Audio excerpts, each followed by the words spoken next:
धार्मिक एवं प्रेरणादायक सच के आधार पर आधारित कहानी। भगवान की कथा सुनने के साथ प्रेरणादायक सुमंगल विचार,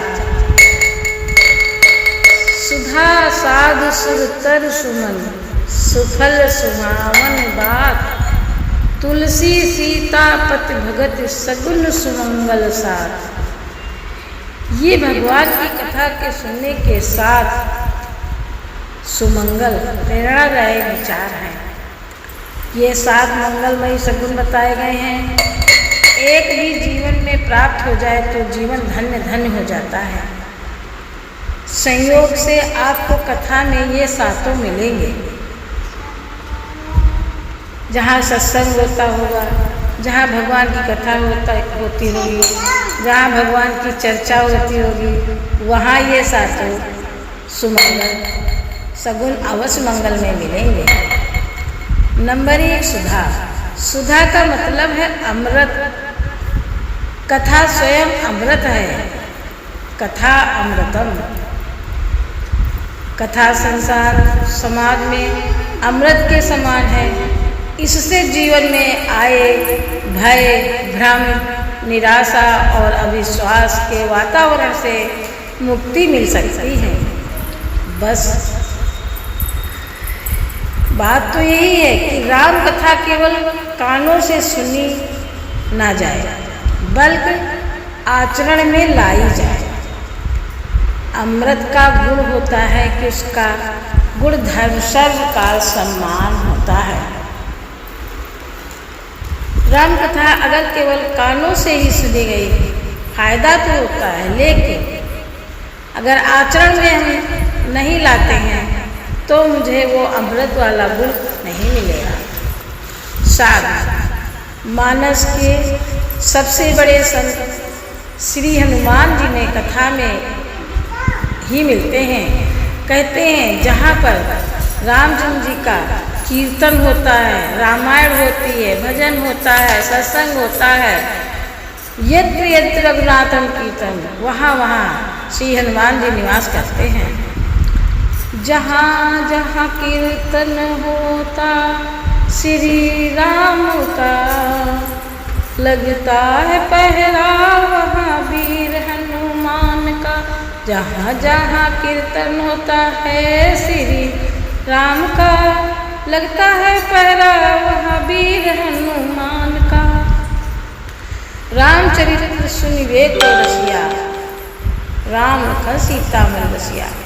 कहते हैं कि श्री हनुमान जी महाराज सीता का जब पता लगा लेते हैं कि कथा कहाँ हो लेते हैं, और कहते हैं कि हनुमान जी को जब ये पता चलता है कि कथा कहाँ हो रही है और वो वहाँ पता लगा लेते हैं कि जिस जगह पे कथा हो रही है वहाँ तुरंत पहुँच जाते हैं। अब प्रश्न ये है कि साधु कौन है? साधु तो वो है जो सध जाए, अपनी इंद्रियों को वश में कर ले, जो अपने आचरणों से सध गया हो, जो वाणी से सध गया हो, जो खान पान से सध गया हो, जो हाव भाव से सध गया हो। कथा व्यक्ति का चित्र नहीं, भीतर का चरित्र बदल देती है। कथा बाहर के स्वरूप को नहीं, भीतर के स्वभाव को बदल देती है। कथा व्यक्ति के वेश को नहीं, अंदर के परिवेश को बदलती है। कथा व्यक्ति के रंग को नहीं, भीतर के जीवन जीने के ढंग को बदलती है। साधु होने और साधु बनने में फर्क है। साधु तो वेश बदलकर काल नेम भी बना था, पर साधु था नहीं। साधु तो रावण भी बना था, पर था नहीं। हनुमान जी और भरत भैया बिना भेष बदले ही साधु हैं, क्योंकि उन्होंने साधु ना होते हुए भी साधु बन गए। वशिष्ठ जी कहते हैं कि तात भरत तुम सब विधि साधु, सब विधि क्या है? सब विधि क्या है? वशिष्ठ जी के अनुसार यही कि जो आप उच्चारण में हैं, आचरण में हैं, वही जो आप उच्चारण करते हैं वही आप सर्वथा आपके आचरण में भी है। शुचिता, पवित्रता बाहर भीतर दोनों ही तरह से समान है। जो बाहर है वही अंदर है। परिणाम यह है कि आपने मानस के सरोवर में गोता लगाया ही नहीं। मंजन फल पे खेऊ तत्काला, काक होई पिख बकऊ मराला। कहते हैं कि जब तुमने फल को चखा ही नहीं,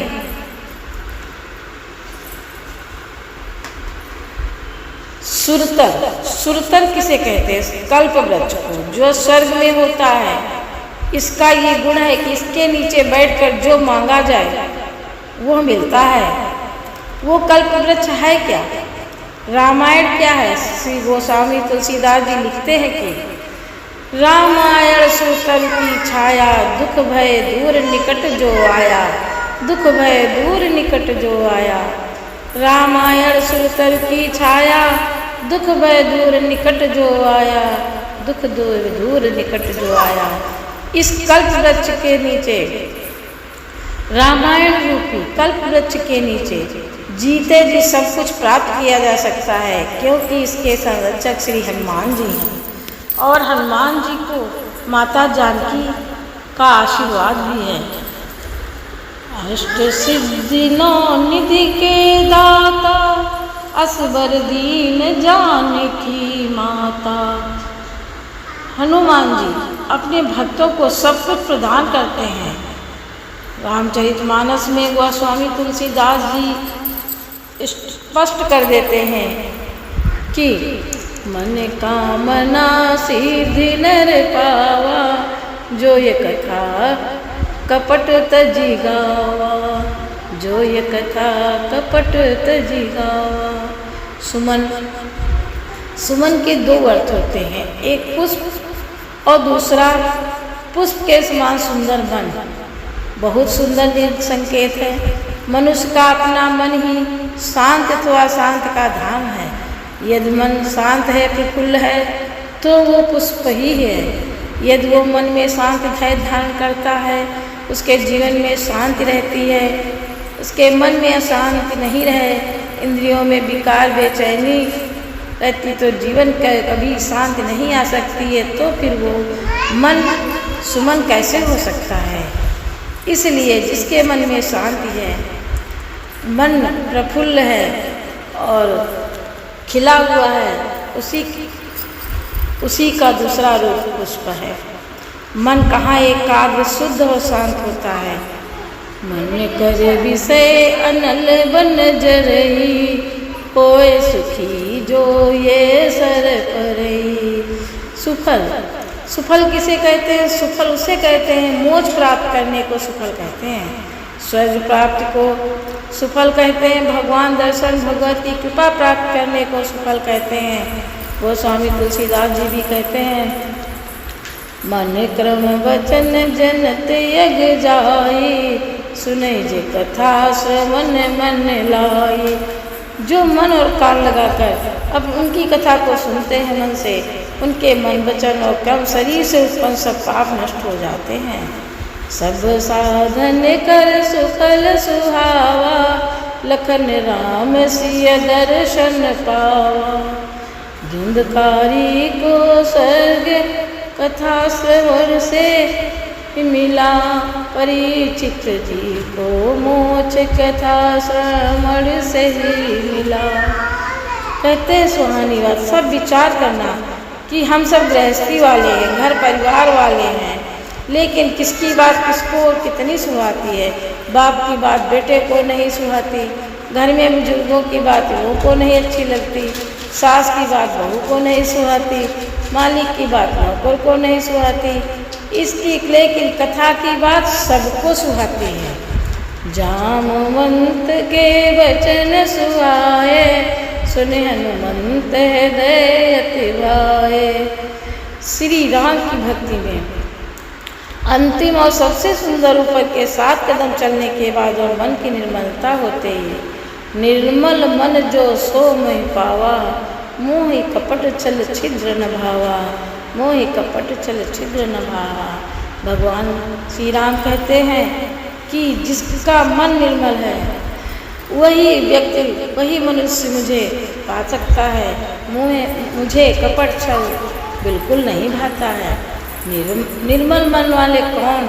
जैसे भरत भैया, विभीषण, केवट भैया, निषाद राज, माता सबरी, हनुमान जी, ऐसे बहुत से उदाहरण देखने को मिलते हैं जो निर्मल मन के हैं। सुमरे पवन सुत पवन नामो, अपने बस करी राखे रामो, अपने बस करी राखे रामो। जैसे कि पवन सुत ने, अंजनी सुत ने श्री राम को सुमिर कर इतना सुमिरा जो बिल्कुल निर्मल भाव से उन्होंने अपने बस में श्री राम को करके रखा। बोलो जय श्री राम, बोलो जय श्री राम, जय हनुमान। इस कहानी से हमें यही प्रेरणा मिलती है कि हम भगवान की शरण में रहें तो भगवान मुझसे दूर नहीं। ये भगवान ने स्वयं ही कहा है कि जो उस व्यक्ति, जो मनुष्य सारा भार मुझे अपना अर्पण कर देता है, मैं उसका योगक्षेम स्वयं लेता हूँ। जय श्री राम, जय हनुमान।